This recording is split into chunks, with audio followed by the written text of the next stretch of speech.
আজকে দেখো ল্যাপটপ নিয়ে ভিডিওটা কিন্তু শুরু করে ফেললাম। ঘুম থেকে উঠে জানো তো গৃহিণীদের কখন যেন দিনটা শুরু হয়ে যায় আবার কখন যেন শেষ হয়ে যায়। আজ আমি নিজেকে দেখে নিজেই বলছি, দেখো তোমরা, আমরা কিন্তু বুঝতেই পারি না সকাল থেকে কত কাজ করেছি। এই দেখো আরাম করে বসে এখন ল্যাপটপে ভিডিওগুলো দেখছি আর চা খাচ্ছি। অনেকটাই টাইম কিন্তু হয়ে গেছে দেখো।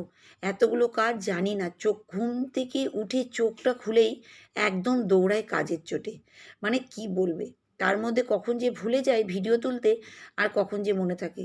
তো এই দেখো ছাদেও চলে এসেছি কাপড় জামা নিয়ে। আজকে কিন্তু খুব বেশি বড় ভিডিও তোমাদের সাথে শেয়ার করছি না, একদম ছোট, কারণ ভিডিওটা বেশি বড় করে করতেই পারিনি, সময় পাচ্ছিলাম না, অতিরিক্ত গরম পড়েছে তো পারছি না জানো তো, কাজের তালে তালে ভিডিও করতে একদম পারছি না। মানে ভুলে যাচ্ছি আমি, তার মধ্যে আমার স্ট্যান্ডটা ভেঙে গেছে, এতে না আমার প্রবলেমটা আরও বেশি হয়ে গেছে। ফোনটা কোথায় সেট করব কি করব এই জন্য। তা যাই হোক, এই দেখো সব কাপড় চোপড়গুলো মেলে নিয়েছি। আর দেখো আকাশটাও সেরকমই, কখনো কালো মেঘ কখনো রোদ্দুর এরকম, কিন্তু ঘুমোট গরম। বাংলার ভাদ্র মাস পড়েছে তো বাপরে বাপ, বুঝতেই পারছি ভাদ্র মাসের যে গরম। আগে আমার শাশুড়ি মা খুবই বলতেন ভাদ্র মাস, ওরে বাপরে বাপ এত গরম। এখন সেই ব্যাপারটা বুঝতে পারছি যে ভাদ্র মাস মানে কতটা গরম। সত্যি কথা বলতে গেলে তোমরা যারা যারা জানো ভাদ্র মাসের গরমের গল্পটা একটু তোমরা কিন্তু শেয়ার করো। আমার বাড়ির গল্পটা একটু শেয়ার করে দিলাম তোমাদের সাথে। আর এই দেখো কাপড় জামা প্রচুর কাচাকুচি হয়, সব কুচি কিন্তু সব ছাদে মেলে দিচ্ছি। তো welcome back to my channel Soma lifestyle 21-22 থেকে একটা স্বাগত জানিয়ে একটা নতুন ব্লগ করে ফেললাম। আর এই দেখো আজকে কিন্তু একদম টিফিন করতেও বসে পড়েছি। তা দুটো কলা আর আজকে এক গ্লাস দুধ নিয়ে নিয়েছি আর রুটি নিয়েছি দুটো। আজকে টিফিনটা আজকে একটু অন্যরকম করবো, তা তোমাদের সাথে শেয়ার করতে পারলাম না সামনে থেকে দেখিয়ে। আমি কিন্তু এটাই খাওয়া দাওয়া করছি আজকে। আর হাতে কিন্তু ফোন নিয়ে নিয়েছি, এই দেখো চশমা পরে ফোন নিয়ে সবার ভিডিও দেখছি, কমেন্ট করব। আর কিন্তু রুটি দুধ আর কলা আজকে টিফিনে, দারুণ সুন্দর টিফিনের নাস্তাটা কিন্তু আমার হয়েই যাচ্ছে। তো যাই হোক, তোমরা যেসব বন্ধুরা কমেন্ট করছো তাই তোমাদের সবাইকে অনেক অনেক ধন্যবাদ। তোমরা এইভাবেই কিন্তু আমার সঙ্গে থেকো, আমাকে একটু সাপোর্ট করো। কারণ দেখো প্রত্যেক দিন ভিডিও যে খুব সুন্দর করে বড় করে করতে পারবো সেটা নয়, যেটা পারছি সেটাই তোমাদের সাথে শেয়ার করার চেষ্টা করি। কারণ তোমরাও আমার একটা ফ্যামিলির মতনই হয়ে গেছো। আর আজকে করব টেস্টি টেস্টি দুটো রান্না, জানো তো। একটা মোচা কিনেছিলাম, তোমরা তো দেখেইছিলে, আগের দিন ছাড়িয়ে রেখেছিলাম। সেই মোচাটা দিয়ে কিছুটা মোচার তরকারি হবে, কিছুটা মোচার পকোড়া হবে। তা ছোলার ডাল ভিজিয়ে দিয়েছিলাম রাত্রেবেলাতে, ছোলার ডাল দিয়ে মোচার পকোড়া করব। আর এদিকে এখন না মোচাটাকে ভালো করে ধুয়ে নিচ্ছি, আমি প্রেশারে একটু সিটি দিয়ে দেবো। আর এই দেখো দিয়ে কী বলো তো, তাতে একটু নরম হয়ে যাবে। আর রাত্রেবেলায় লবণ আর হলুদ দিয়ে ভিজিয়ে রেখে দিয়েছিলাম জানো তো কাটার পরে। তাতে কী বলো তো, কালো যে কষটা না সেটা বেরিয়ে যায়। আর খুবই টেস্টি ছিল মোচাটা, এত সুন্দর যে কী বলবে। তো আমি মোচাটাকে এই দেখো প্রেসার কুকারে কিন্তু দেওয়ার চেষ্টা করছি। যাই হোক, তোমরা খুব সুন্দর সুন্দর কমেন্ট করেছো, যেসব বন্ধুরা কমেন্ট করছো তোমাদের সবার চ্যানেলের নামগুলো তো বলবো, যার সামনে পেলাম তারটাই। তা আজকেও দুই বান্ধবী তার চ্যানেলের নাম বলবো, তার চ্যানেলের নাম হচ্ছে, এক বান্ধবীর চ্যানেলের নাম হচ্ছে JS cooking home. JS cooking home, খুব সুন্দর কমেন্ট করেছো তুমি, তাই তোমায় অনেক অনেক ধন্যবাদ। তুমি যেটা লিখেছো সেটা সবার সাথে তুলে ধরি। তুমি লিখেছো লাইক দিয়ে পুরো ভিডিওটা দেখলাম, খুব সুন্দর কথা বললে, মেয়েরা কাজ শিখে আসে না, ঠিক শিখে নেয়।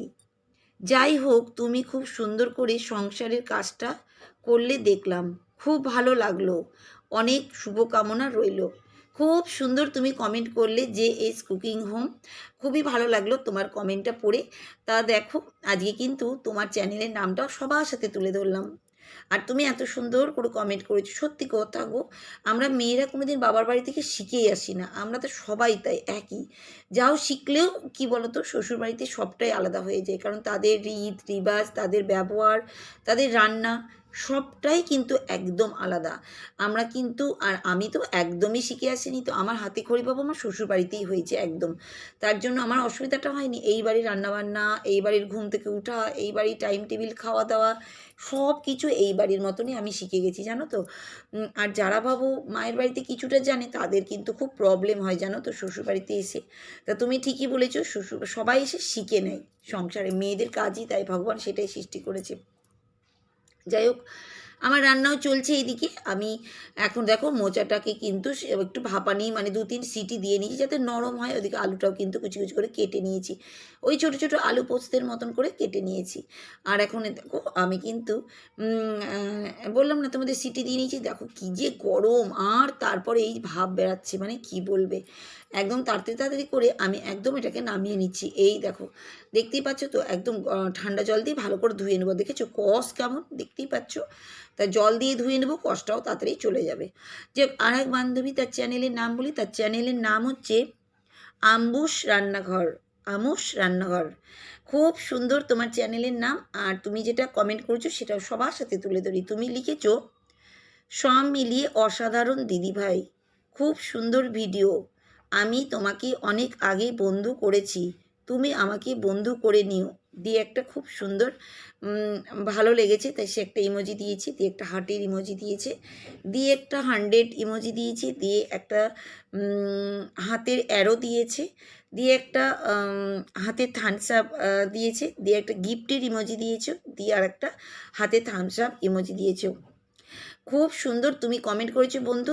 তুমি যখন লিখে দিয়েছো যে আমাকে তুমি বন্ধু করে নিয়েছো, খুবই ভালো লাগলো।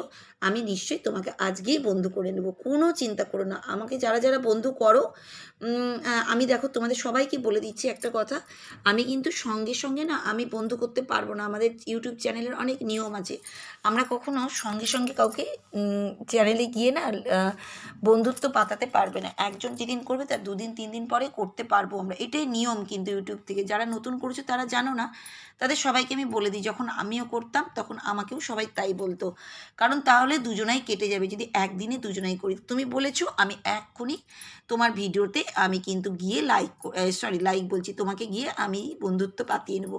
তুমি জানোই, বুঝতেই পারছো। তা এভাবেই কিন্তু আমরা বন্ধুত্ব করে চলবো, কারণ আমাদের একটা বন্ধু সোর্স থেকে তো আগাতে পারবো, নাহলে কি কখনো আমরা আগাতে পারবো। অনেকজন ভাবে বন্ধু করেনি বলে কেটে দিব, কিন্তু কেটো না, কেউ কাউকে কেটো না। বন্ধু করার 2 দিন 3 দিন পরে তোমরা সবাই সবাইকে কমেন্ট করবে। আমি কাউকে বলি না যে বন্ধু করো, কারণ কি বলবো, আগে অনেক করেছি যখন ছোট চ্যানেল ছিল, অনেক করেছি জানো তো। আর অনেক কেটে যেত আমার তো দেখেইছো আমার পোস্টে অনেকজনাই দেখেছো মনে হয়, আমার তো আগে 10টা করে কেটে যেত, আজ তো 10টা করে কেটে যেত, খুব দুঃখ লাগতো, কি করব। তো এখন আমি কাউকে কিচ্ছু বলি না, যার ইচ্ছা সে দেখে, যার ইচ্ছা সে দেখে না। কিন্তু ওই যে মনে হয় না, কেউ যদি বন্ধু যখন আসে কতটা আনন্দ লাগে। তা তুমি যখন বলেছো, নিশ্চয়ই আমি তোমাকে আজকেই বন্ধুটা করে নেবো, চিন্তা করো না। আর এই দেখো মোচার পকোড়াটা কি সুন্দর যে হয়েছে, কারণ ওর মধ্যে আমি পেঁয়াজ কুচি, লঙ্কা, একটুখানি আমি কর্নফ্লাওয়ারের বদলে কী বলতো চালের গুঁড়ো দিয়েছি, এত মচমচার টেস্টি হয়েছে না, দারুণ। আর এদিকে দেখো মোচাটা করে নিয়ে নিচ্ছি, কারণ মোচাটা ওইদিকে হচ্ছে আর এদিকে পকোড়াগুলো ভাজা করে নিচ্ছি। এতে কি বলো তো, টেস্টটাও বেজায় লাগে। আর বিকাল হতে হতে তুল অঝোরে বৃষ্টি, কিন্তু মজাও লাগছে। কি বলো তো, আমরা ওদিকে পকোড়া খেয়ে তারপরে এদিকে যখন আসছি দুপুরের ভাত, মানে বুঝতেই পারছো, মজা করে খেয়ে দিয়ে তারপরে বিকালবেলা দেখছি এরকম। কিন্তু না, আমায় আবার বিকালে যেতে হবে একজনের বাড়ি, মানে আমার জেঠুর বাড়ি যাব। কিন্তু বৃষ্টি যদি না ছাড়ে কী করে যাব। এই দেখো বৃষ্টিও ছেড়ে গেছে, আর আমি কিন্তু একটা ফুলের মালা নিয়ে বেরিয়ে পড়েছি, প্রেয়ার প্রার্থনা আছে গো, তাই জেঠুর বাড়ি যাচ্ছি। তা দেখো আমার ভিডিও কেমন লাগে, তোমাদের যদি একটু ভালো লাগে তোমরা কিন্তু একটা করে লাইক করো, একটা করে কমেন্ট করো, তার থেকেও যদি বেশি ভালো লাগবে একটা করে হাইপ করবে, তার থেকেও যদি বেশি ভালো লাগে একটা করে শেয়ার করবে। সবটাই তোমাদের উপরে, তোমরা সঙ্গে থাকলে আমি খুব খুশি হই জানো তো। এভাবেই সঙ্গে থাকার চেষ্টা করব সবাই সবাইয়ের সঙ্গে, আর সবাই আমরা বন্ধু করে চলবো। তো আজকের মতন আমি কিন্তু বিদায় নিতে যাচ্ছি, টাটা।